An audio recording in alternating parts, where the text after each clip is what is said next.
Very good morning, dear students. Welcome back. This video is for class 10th subject science chapter number 12 electricity, and this is lecture number 11 part 2. In part 1 we have discussed question number 1 to 9 of assignment number 2, and today in this lecture we are going to discuss the questions from 10 to 17 of assignment number 2. So let us begin with the question number 10. Question number 10 is, which is the basic phenomena does cause the magnetism? Magnetism, the effect of magnets. So the magnetism is basically caused. Why we are studying magnetism now in the chapter of electricity, where we are talking about the moving charges. Actually, these moving charges are the basic reason of magnetism. Because magnetism is produced by the moving charges. So it is the electric field around a charged body which causes the magnetism or magnetic effect. It conveys energy and momentum. How? Let me show you. You know that every matter is consisting of atoms and nucleus. So the smallest fundamental unit is the atom, which is having nucleus and the electron around it, which is revolving in the orbits around the nucleus because of the nucleus force of attraction between it. So two things are happening here. Nucleus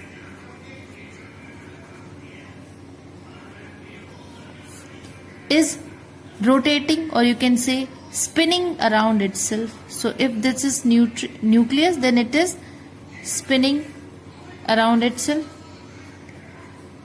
Then we have another charge, that is electron. Electron is moving in a circular path orbit, and it is also rotating on its own axis as well. So there is two type of motion given by electron. One, it is revolving around the nucleus. One, it is rotating on its own axis as well. Spinning, which is called spinning, rotation of electron on its own axis. So these kind of motions, because we know that when the current is flowing in a closed path, or you can say in a circular path, because this is the charged particle, this is moving and this is rotating around the nucleus, that means it is moving, and movement of charge is called current. So when current is flowing in a circular path, then it produces a momentum, which is given by right hand thumb rule, that you will study in next lecture, that is chapter number 13. But till now we have studied about the moving charges, and these moving charges which are here moving in a circular coil, they produce a momentum. This momentum is produced by electron, nucleus. So here what is happening? Because of the rotation of nucleus, momentum is getting produced. Because of the revolution of electron, momentum is getting produced. And because of the spin of electron, one momentum is getting developed. So we are having three types of momentum, and this momentum gives rise to a resultant momentum which is called magnetism, or because of which we have a force which is called magnetic force. Now why it happens that some of the materials, they behave as a permanent magnet, that means there is no need to apply any electric field to it so that it can respond like a magnet. But some of the material, they behave like a magnet when we apply an electric field. So why is it so? That some of the materials are permanent magnets while some are temporary magnets. So it's because of the electric field in them.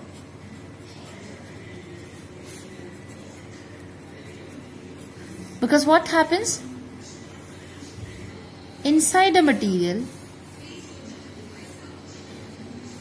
as we have already studied about it, that electrons, or you can say the atoms,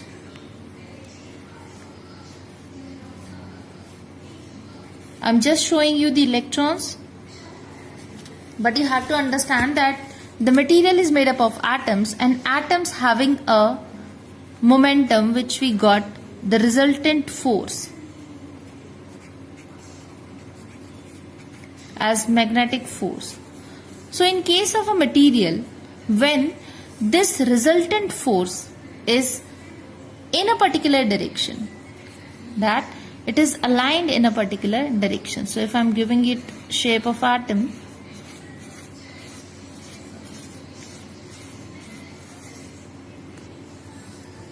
so if the alignment or the resultant force is randomly arranged,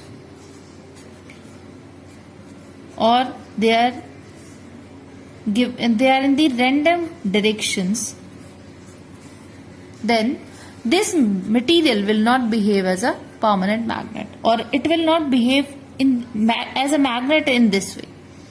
But when an electric field is applied to it, then what happens? Electric field, that we are applying the potential difference to this. So when we are applying the electric field to the material, then all these random directions of random movements of the atoms, they try to align them in a particular direction. So we are having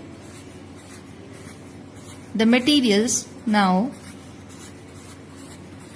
and all the materials will align themselves in a particular direction.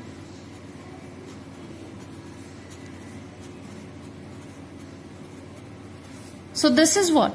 This is the motion of the charge. And when the charge is moving, then it is called a current. So this material now behaves as a magnet,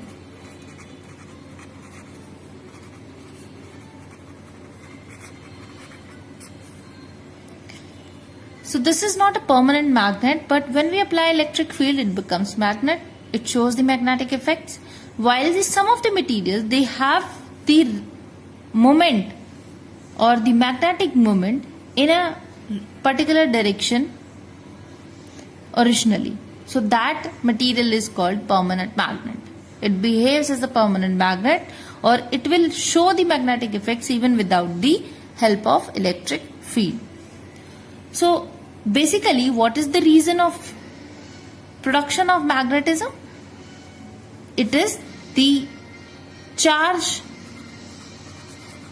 or you can say moving charge or current, which causes the magnetic effects to be produced.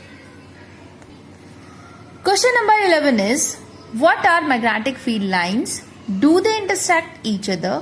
Why or why not? So although this is not related to the electric field, this is related to magnetic field which you are going to study. But as the magnetic field is produced because of the electric field, so this is related to electric field as well. Because electric and magnetic field, they both relate to each other. So let us see first what is magnetic field. So as we have studied about the electric field, the space around the charged particle. But here magnetic field is the space or the region around a magnet within which magnetic force can be experienced. And magnetic field lines, they represent the path of an imaginary independent north pole if it were allowed to move freely in the direction of magnetic force. So we know that in a material, when magnetic force is produced, magnetic field is produced, then the random movement directions of all the atoms, they are in a particular direction. So because of that,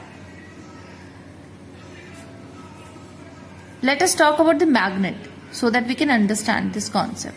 So here we have a magnet in front of you, and this is called a bar magnet, which is the simplest magnet, which is in the shape of a bar. It is having two poles, north and south. So we know that north pole repels north pole because like poles repel each other. Unlike poles attract each other. So that is why if we bring another metal or another magnet, bar magnet, near to it, here we have south and here we have north. So what will happen? The force of repulsion will be there in between them. And how can we get the influence of the magnetic field? Because the first experiment which was done to get the magnetic field, that how magnetic field moves, or if north pole is independent, is not connected with the south pole, and it is allowed to move in the direction of magnetic force, then how it would have behaved, or it would have drawn a pattern. So that was done with the help of a magnetic compass. Magnetic compass, here we have a magnet or a magnetic needle which is having north and south poles, and this magnetic needle always indicates the direction of north and south poles or the magnetic field. So what happened, how we get the magnetic field lines? That when we place a magnetic compass over here, north and south, so north will repel it because like charges, and this will get attracted. So the direction will be this way. When we place it here, it shows this direction. When we place it here, it will show this direction. And the same way, when we move this magnetic compass around the bar magnet, then it shows that the magnetic field is having a particular direction. So if we join these lines, they form a particular pattern. And this is what it is called magnetic field line. So magnetic field lines are nothing but the path of imaginary independent north pole if it were allowed to move freely in the direction of magnetic force.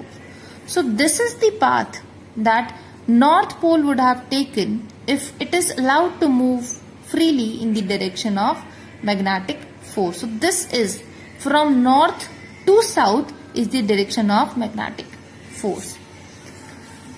That means magnetic field lines, they originate from north and they end up or they merge into south pole. This happens in all the directions.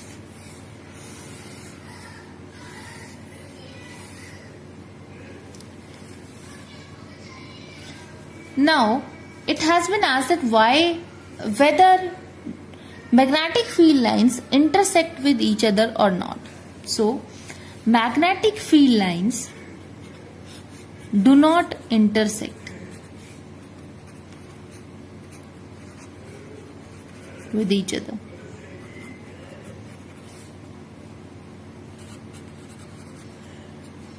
Why? Because we just now see that the magnetic field lines gives the direction of magnetic force, that they start from the north pole and they enter the south pole of the magnet like this. So they will be straight or it can be curved as well. So when we are saying that magnetic field lines gives direction of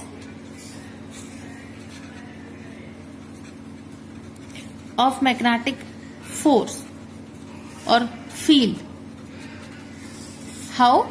Because as we have placed the magnetic compass, so whenever we are drawing a tangent to the magnetic field line at any point, it will indicate the direction of magnetic force or magnetic field. So if we talk about the intersection of two magnetic lines, let's say this, or we can say that here two magnetic field lines are cutting each other. So why this is not possible? Because when we say two points, two magnetic field lines are intersecting each other, that means if we draw the tangent on both the lines,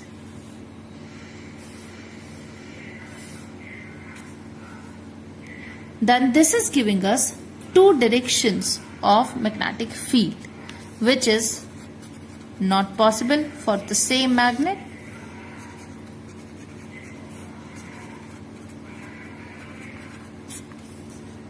So that is why it is said that the magnetic field lines do not intersect each other. Question number 12. What is the minimum distance possible between two consecutive magnetic field lines? The answer to this question is zero distance is there in between the two consecutive magnetic field lines. As I have shown you that in case of a bar magnet, we have magnetic field lines like this.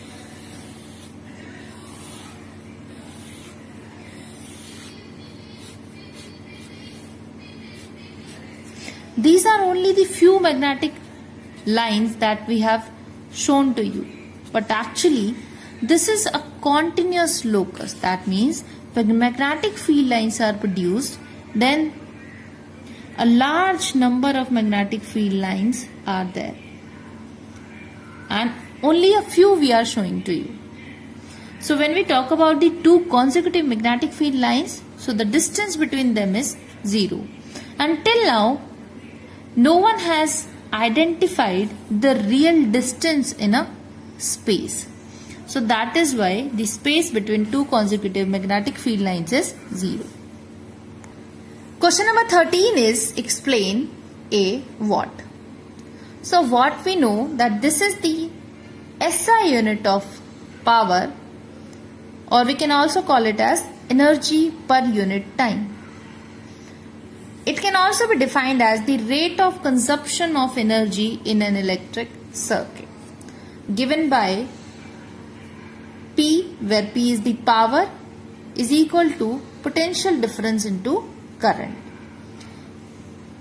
Potential difference having SI units volts and current having SI units as amperes. So together these two terms are called watt.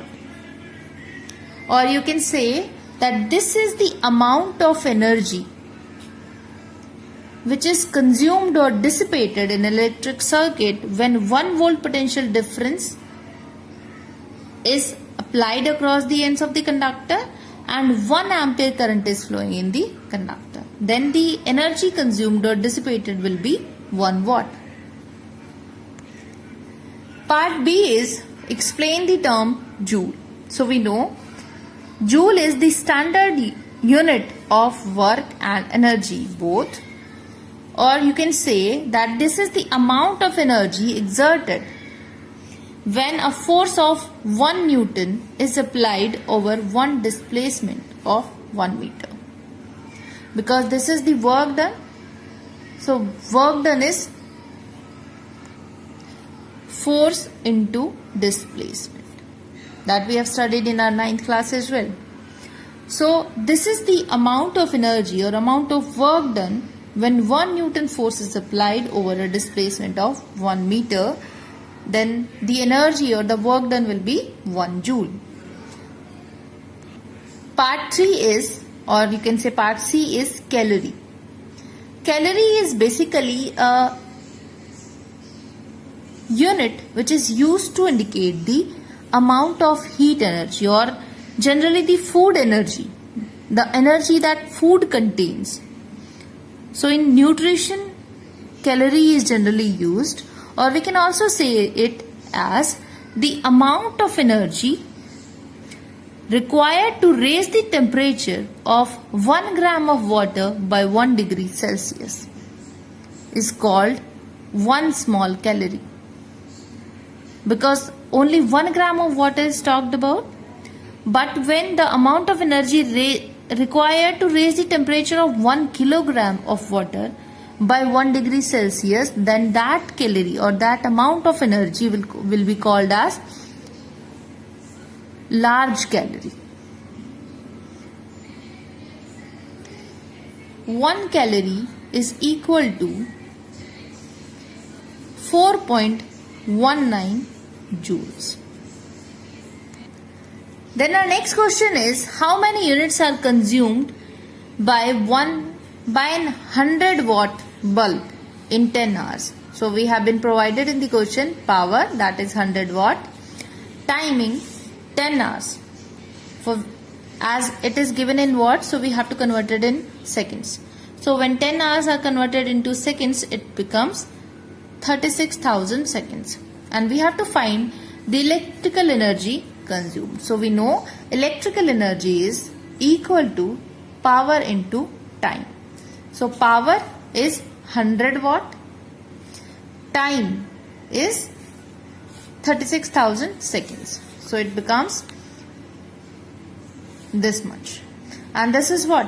When you put a decimal here, then it becomes 3.6 into 10 raised to power 6 joules.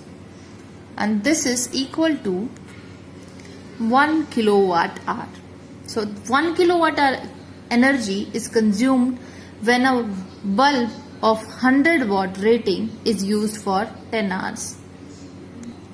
Then question number 15 is, what is the mathematical relation between the strength of the magnetic field produced by a straight wire of infinite length and the distance from the wire r?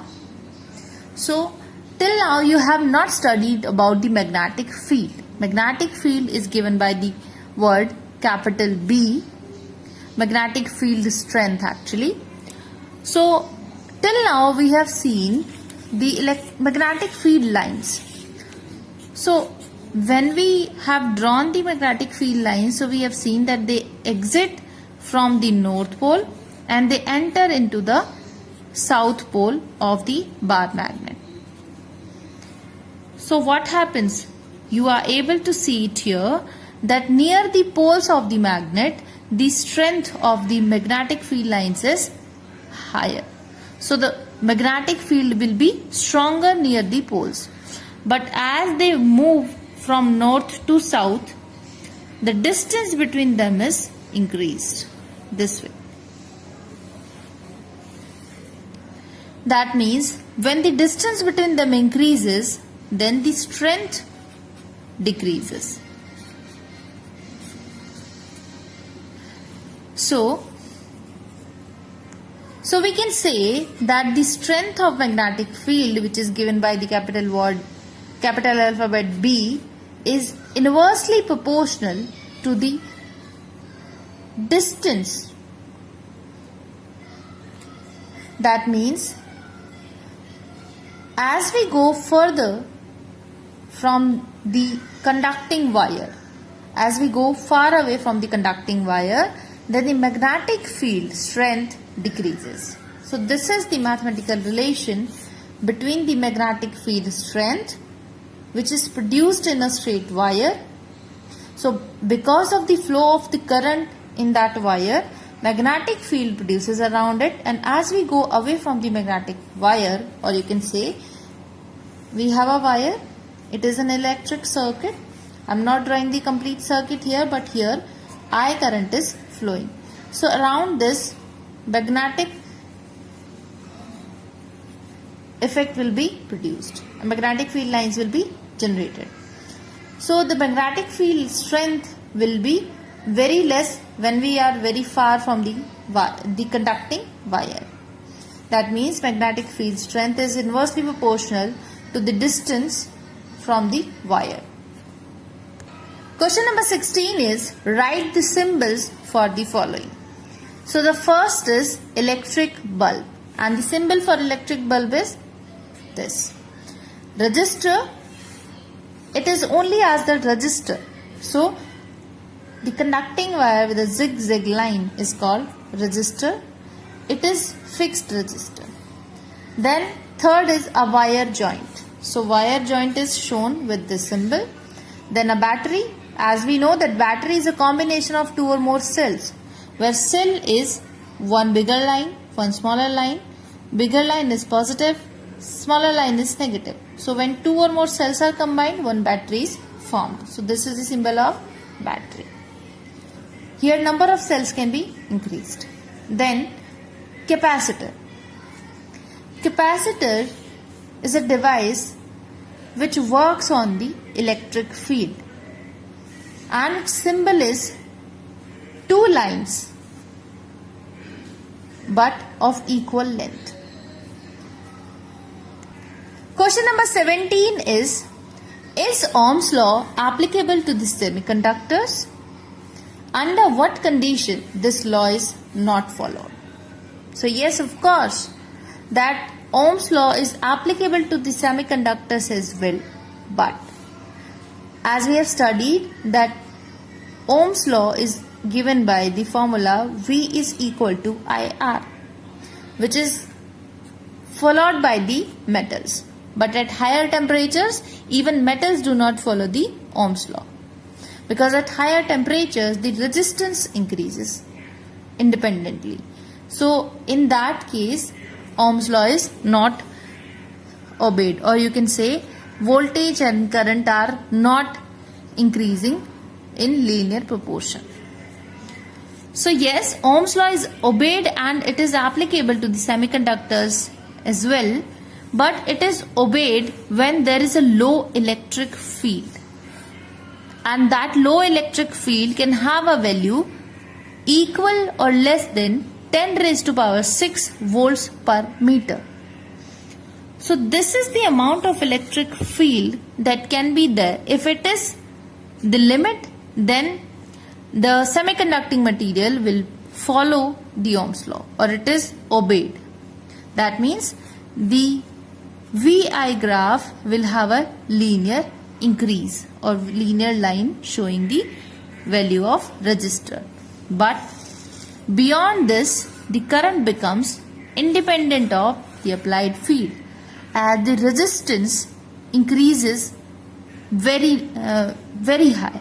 So that is why current becomes independent of the applied field, and thus the Ohm's law fails. So after the electric field value 10 raised to power 6 volts per meter, even in semiconductors, Ohm's law is not obeyed. So this is all about the assignment solutions of assignment 2, chapter number 12, electricity. So with this, we are ending up our chapter number 12. So dear students, I have provided you the thought questions in the part 1 of assignment 2 solutions. So that we'll discuss in our lecture number 1 of chapter number 13. So we'll start the chapter 13 tomorrow positively. So till then, take care and goodbye.